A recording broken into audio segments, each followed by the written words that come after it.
This is Season 5 of The Score, the Team Roping Journal's podcast, where we cover the roping industry from top to bottom. This is where the team roping world talks. We talk through tough subjects, we talk big wins, and we talk real issues affecting the community. I'm your host and editor of the Team Roping Journal, Chelsea Shaffer.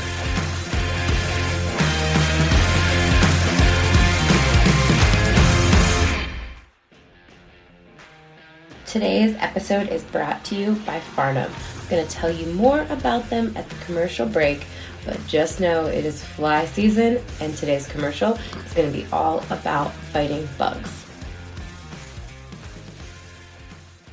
Hey everybody, this is Chelsea. We are dropping this episode right before the Bachfeist Invitational, so stand by, you'll get BFI winners on the next one. But today's episode is with Tryan and Jake Long, who just won RodeoHouston. I'm recording it as they're driving home, so you'll hear cars full of kids and my dogs coming in because my 5-year-old let them into the room as I started to talk to Clay. So my audio guy, Craig, my producer, Craig, he's going to do everything he can to make this sound really great. But if it doesn't, just know that this is real life in team roping land. I also have a cold. But anyway, neither here nor there. We've got a lot of great stuff coming at you. It's always fun when Tryan wins something big because he's so honest. Clay and I have been talking to each other for 12 years now, so it's great to get to visit with him. And Jake Long is just such a social, nice guy to talk to about team roping. So it's always relaxing to talk to these two veterans. Takes the pressure off. So I hope you all enjoy today's episode of The Score.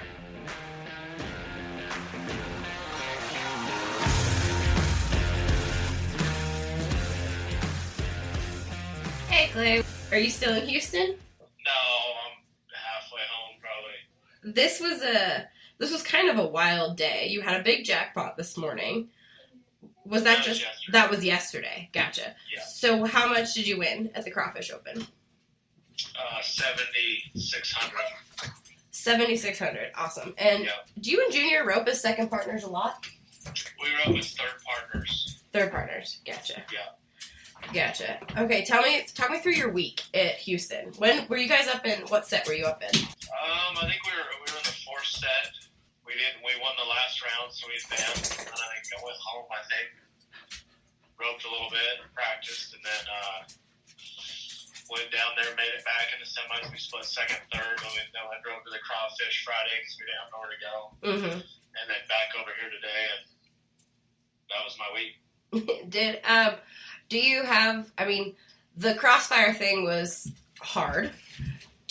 It worked out, though, in the end, I suppose. Did you have any thoughts on that? Were you stinking mad when it happened, or did you just kind of... Well, no. I mean, I thought a few guys borderline did it in front of us, and he kind of borderline did it, too, in my opinion. It just sucks when you're the only guy who gets flagged out, and two other guys... One guy dang sure did it bad, and then the other guy was kind of about like we were. So, yeah, it was a little disappointing, but that's how it goes. I mean, he's a good flagger, and I mean, it's a tough job. They see it right in the moment. They just can't let you crossfire. So then everybody, so I get it. It's disappointing when it happens to you, but I mean, it's part of it too. Is there anything as a header that you do to get the steer's head a little bit faster, just given how fast Jake likes to throw? Is there anything when there's like a borderline shot like that? No, I don't know. The steers were old kind of at Houston this year, and they were kind of not. They'd almost kind of slow up when you had them, it seemed like, and they weren't really switching out very far. It's almost like they kept their butt kind of hidden and almost come underneath themselves. So when they do that, it's really hard to. Sometimes it's hard to get him pulled in time, especially he likes to throw fast. But usually that doesn't happen. I mean, most of the time it doesn't happen. And that arena's huge. It's just kind of different to rope out there in general. Yeah. What year did you win it the first time, Clay? 16. Oh, with Jade. Yeah. Gotcha. Yeah. I remember that now. I gotcha. So did you have good luck there in the early years of your career, or was 16 the first year that it was good? That was the first year I've ever won it. I mean, I maybe placed sometimes. I think I've won third a few times in this new format. But I've been going there so long, it wasn't always... I don't even know when they started this new format, maybe probably mid-2000s, 07, 08. So I'd probably been there 10 times before they did it like that. No, I haven't done great there. Just, I think I won third. Maybe the last time they had it, I think I won third. I've won third a few times. I've placed a few times. Nothing great, though. Just the 2 wins are by far the biggest. Yeah, of course. They, that format, I remember years ago, back in the spin to win days, I did a story on the tournament style formats and why rodeos do it. And they did it, like, basically back then, 10 years ago, everyone I talked to was doing it because Houston's survey said that it was such a great deal. Well, do you have thoughts? You've been in now. Houston's is great because they have the money. The other rodeos that do it aren't very good because they don't have enough money, so it doesn't work out very good. So it's just simple math, but I don't think everybody gets simple math sometimes. But San Antonio has a lot of money, so it works. But when you don't add a lot of money, it doesn't work. Yeah. So you have to add a ton of money, and if you want to be, add what Houston does, then the format works good.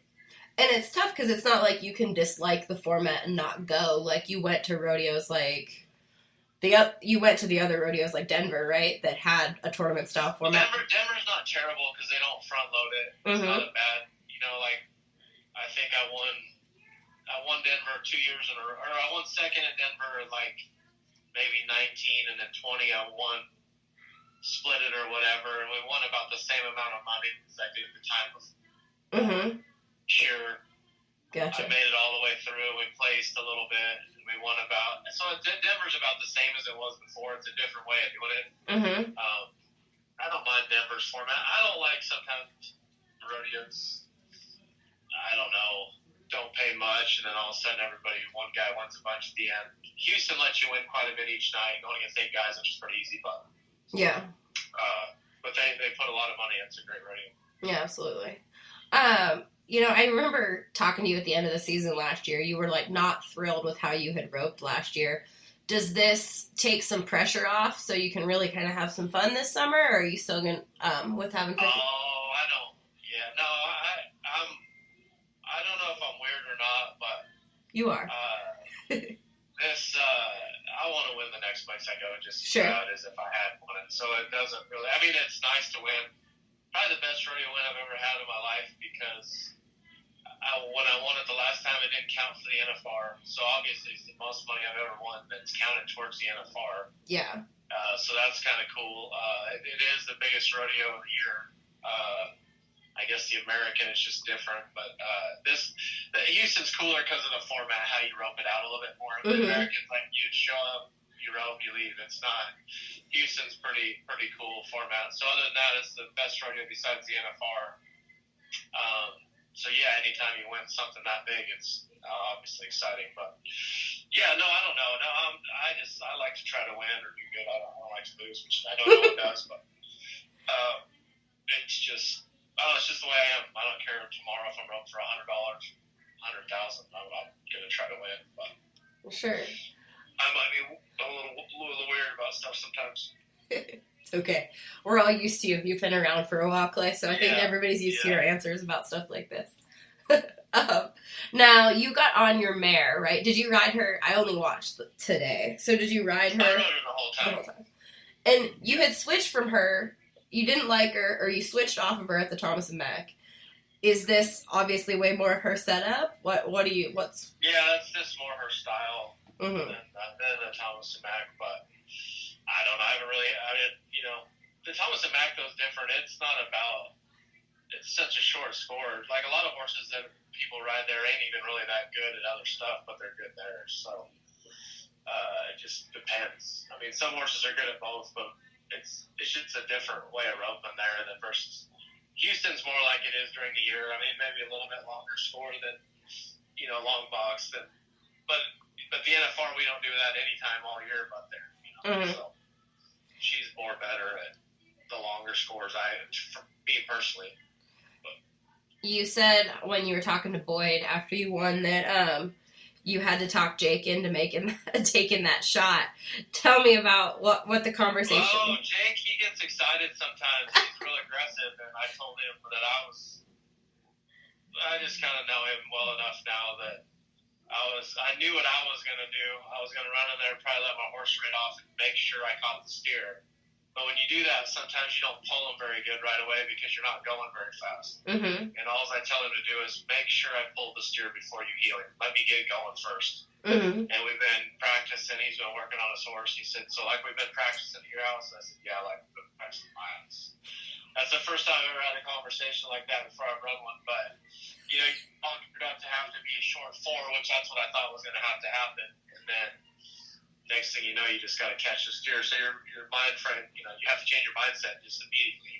Mm-hmm. And I'm good at just catching, or I used to be really good at it. So then you got to kind of relax and be like, make sure you don't break the barrier, and just you got to catch him every time when you get that situation, because that doesn't happen very often.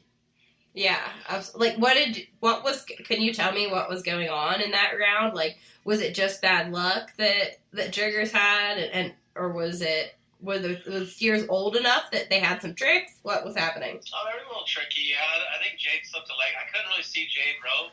Mm-hmm. I know he turned him fast, and I don't know if he slipped a leg or roped a leg. He usually doesn't miss. Mm-hmm. The first team out, the steer, they probably had the worst steer in there as far as speed-wise, and they just missed. I guess it happens. There's only 4 teams, and then sure.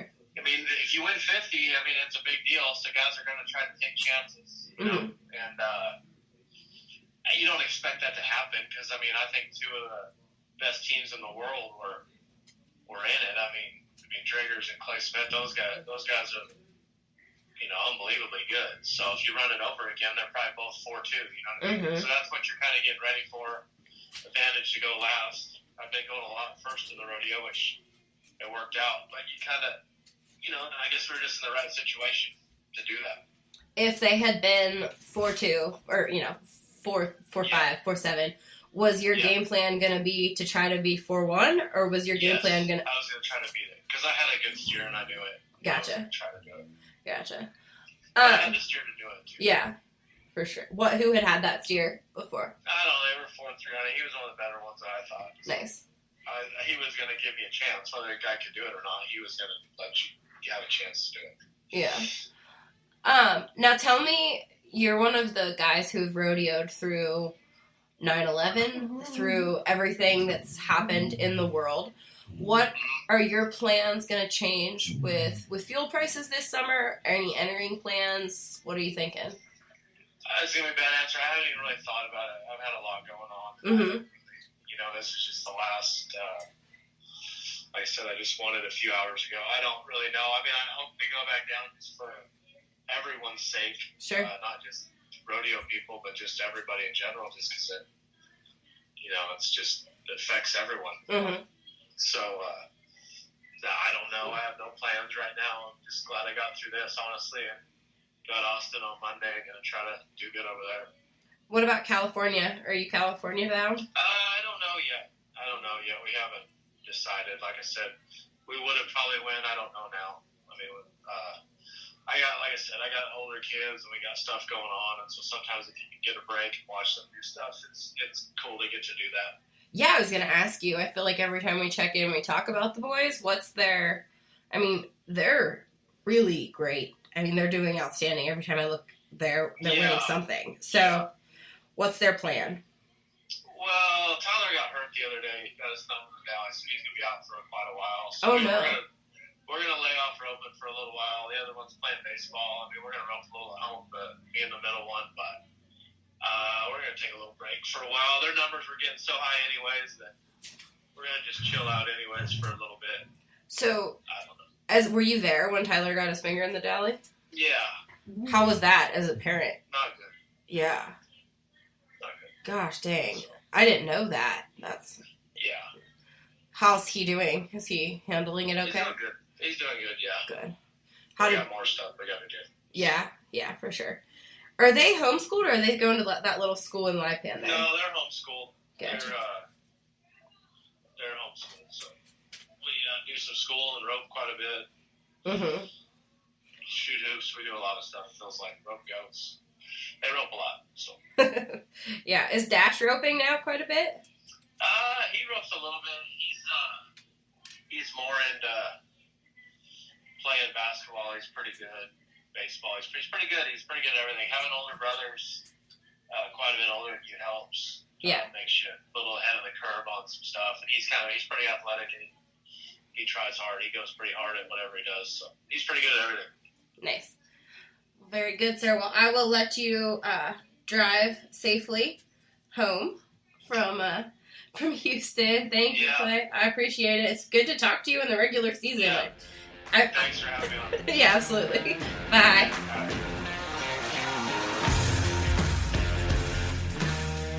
Alright, we're going to take a break from this episode to talk to you about Farnham. Bugs really suck. I've tried so many sprays and found that those alone just don't work. Thankfully, I've discovered Farnham's no-fly zone to help rid my barn of those annoying, filthy, disease-carrying flies, ticks, and mosquitoes. With Farnham's 3-stage approach of block, repel, and reduce, which means using different products for specific scenarios, you can set yourself up for success. For example, I physically block flies using a super mask, repel flies with my favorite fly spray, and actually reduce the number of flies I'm dealing with by using their feed-through fly control Simplify. To learn more and start your own no-fly zone, go to farnham.com, that's FARNAM.com, and download a free copy of the Horse Owner's Guide to Creating Your Own No-Fly Zone. Again, that's FARNAM.com. Farnham, our partner in fly control.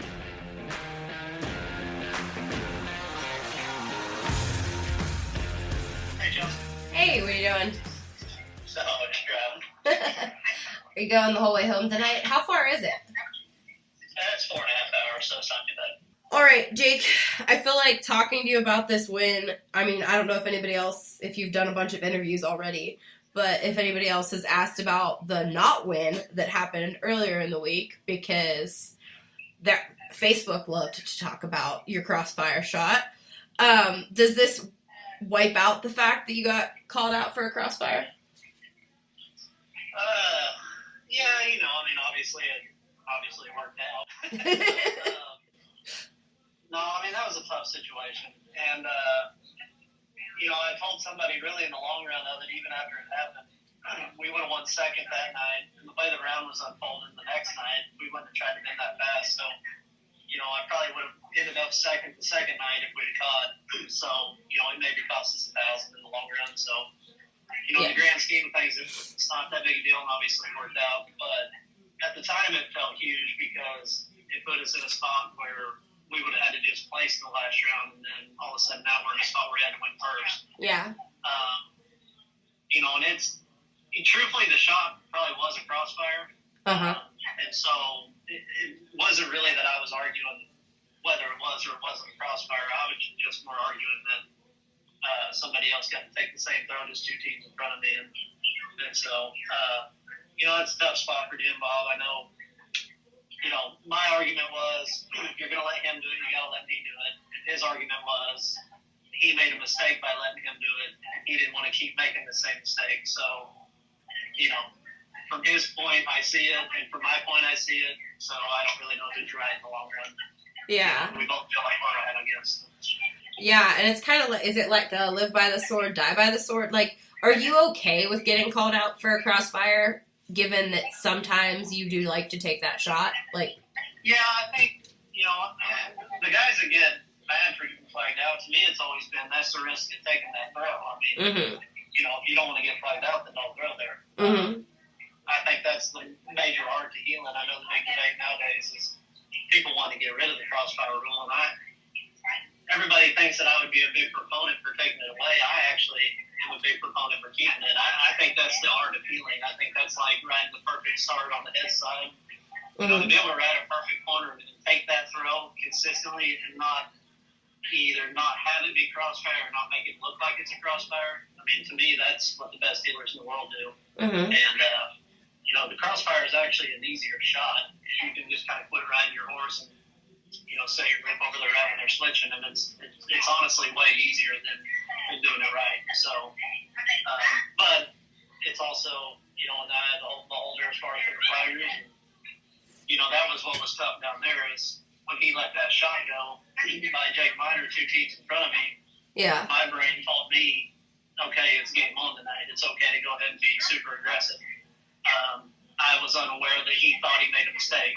So that's what got me in trouble. If I would have been the only one to take that through and he'd have flagged me out, I wouldn't have said one word to him, because to me, I knew it was close. I mean, it's a borderline shot. It probably is a crossfire, but I mean, you'll get away with it sometimes. And but if you're going to throw there, you can't be mad for getting flagged out. I mean, it's just kind of part of what comes with it. Yeah, absolutely. That's a good perspective, Jake. It's a very mature perspective on the situation. And when I talked to Clay just now, he said that before you guys roped on that last year, that you said something like, just like we've been doing at your house. Like, because he said he's really trying to make sure he gets the steer in tow.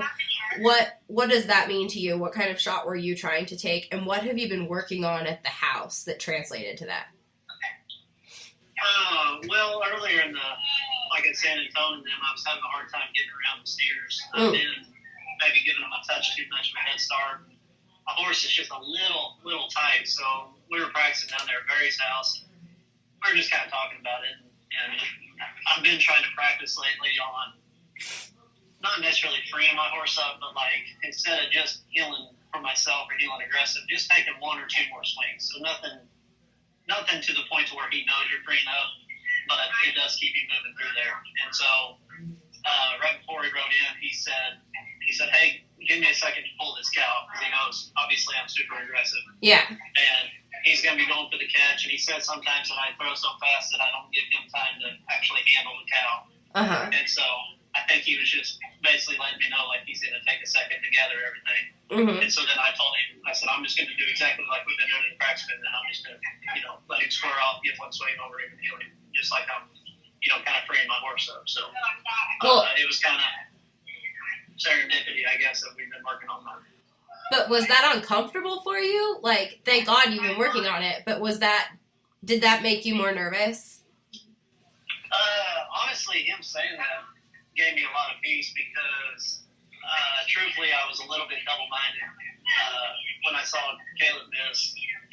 It's kind of that old adage of like, man, do I go ahead and just heel like I heel, or do I back off? Because I've always felt like I can live with myself if I mess up roping like myself. If I take an aggressive shot and I miss, well then that's who I am. I trust my instincts. But by him kind of saying that to me, it cleared my mind, and I guess it put me more on just a one-track path of like, when this gate opens, I know what I'm going to do now. I'm not really even looking for a shot. Like, if he would have said perfect for a first hot shot, I wouldn't even looking for it. So yeah, which that steer was spectacular, but it ended up being, I guess it put my mind basically into the practice pin of like, I'm just going to pretend like I'm bringing my horse up. And I did it at the roping. We went to roping in San Antonio, the crawfish roping the day before. And I rode my backup horse the whole roping, and then I ended up riding my good horse on two steers just to free him up. So again, I kind of practiced it, the day before anyway. So yeah, I gotcha. Now I asked Clay, and he said he hadn't really given it much thought yet. Have you thought much about fuel prices and how you guys are thinking of rodeoing this summer? Is it going to affect your plan? Now you've got 50,000 won. You might not have to blow every penny you have going to every rodeo this summer. Any thoughts yet? Yeah, I don't know that I really thought about it much either. We did kind of talk about California, which we don't really even have a plan on yet. I think we're still letting all this sink in, but it definitely could. I mean, we're obviously in a position that maybe we can skip a couple of them long trips that if you're either trying to play catch up or hold your spot, you kind of are forced into going, and we still got some winning to do, obviously, but sure. We're in a good spot. I don't know, probably just more something we'll play by ear as it gets along. If we're rolling and everything's going good and there's something Trish we want to skip, then we'll probably skip. But I don't know. Once we're out and beat a battle, I'm going to say we'll probably just rodeo like we're used to. Maybe we won't. Yeah. Get quite as aggressive over the 4th of July or something. Maybe we could skip one or two rodeos and make it like a super easy week that week or something. But yeah. I think for the most part, we'll kind of just do it like we've always done it. Gotcha. And is there, you've never won Houston, right? No, ma'am. No. So this is the first big $50,000 hit that you've had that counts for the World Standings. Is that correct? In my memory? Yes. Yes, it is. Gotcha. Does it feel cool? I guess feels good, right?